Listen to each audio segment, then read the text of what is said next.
Dia laki, dia mau nerima tantangan kita. Kalau dia nggak mau, berarti dia banci.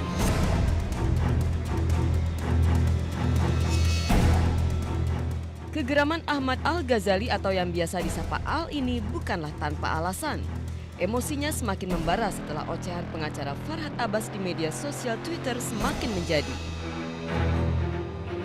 Ya, seperti diketahui, pengacara yang baru saja menggondol gelar doktor itu kerap mengeluarkan kicauan yang sangat menyakiti hati Ahmad Dhani dan juga ketiga putranya. Kicauan Farhad itu makin tajam menusuk usai insiden kecelakaan tol Jagorawi yang memakan 7 orang korban tewas dan melibatkan Aki J, putra bungsu Dhani dengan Maya Estianti. Deretan kicauan Farhad itu antara lain berbunyi seperti, hukuman yang adil buat Dhani adalah mengawini semua janda korban tewas mobil terbang Dul. Ini masalah nyawa dan masa depan anak-anak mereka. Kicauan lainnya berbunyi, mereka butuh ayah pengganti, suami pengganti, bukan sekedar uang pengganti, daripada Dhani menjadi nyawa pengganti. Ahmad Dhani tidak banyak merespons kicauan Farhad ini, namun tidak dengan kedua jagoannya Al dan El.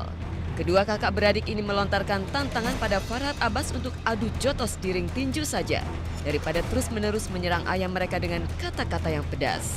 Kita bukan nantangin tinju atau apa, tapi dia yang pertama kali cari masalah buat keluarga kita. Itu yang pertama kali, kita bukan nantang, kita kalau misalkan dia nggak ngusik, kita nggak bakal ngusik. Kalau nggak mau diusik, jadi nggak usah ngusik gitu. Iyalah, Mbak. Orang mana yang suka bapaknya diganggu atau nggak dihina? Udah dari dulu sebenarnya. Cuma kita terlalu sabar sampai baru kali ini kita udah lewat sabar, udah nggak bisa sabar lagi. Kalau bokap belum nanggapin soalnya lagi sibuk di luar kota terus. Jadi belum ada tanggapan. Belum ketemu bokap sama sekali. Belum ada. Itu apalagi belum ada. Tersulutnya emosi Al dan El terhadap kata-kata yang dilontarkan Farhad sangat mudah dipahami. Di saat keluarga mereka mengalami tekanan publik akibat insiden kecelakaan maut yang melibatkan Aki J, ada orang lain yang seakan mengolok-olok tekanan yang sedang mereka alami tersebut. Seto Mulyadi selaku pemerhati anak dan secara kebetulan sering terlibat dalam keluarga Ahmad Dhani pun angkat bicara terkait fenomena media sosial yang kali ini membuat Farhad dan kedua putra Dhani saling berhadap-hadapan.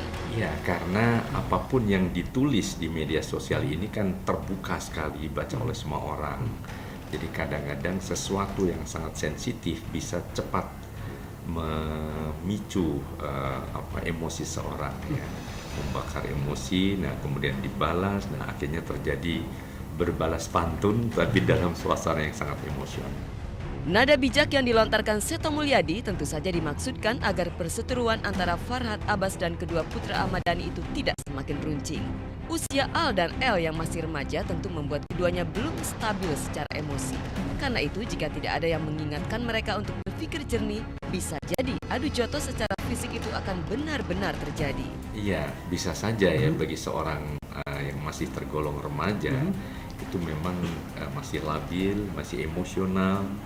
Kalau harga diri maupun harga diri keluarganya itu disinggung, merasa terhina dan sebagainya, bisa saja kemudian melakukan suatu semacam protes dengan berbagai kata-kata yang mungkin akan menyudutkan dan sebagainya. Jadi justru itu tadi, kalau bisa semua pihak mencoba merem emosi masing-masing, mengendalikan secara lebih cerdas. Iya, mungkin memang sudah dilakukan ya, yang saya tidak tahu, tetapi karena mungkin menyangkut hak anak juga untuk mengeluarkan pendapat dengan cara masing-masing bisa saja terjadi.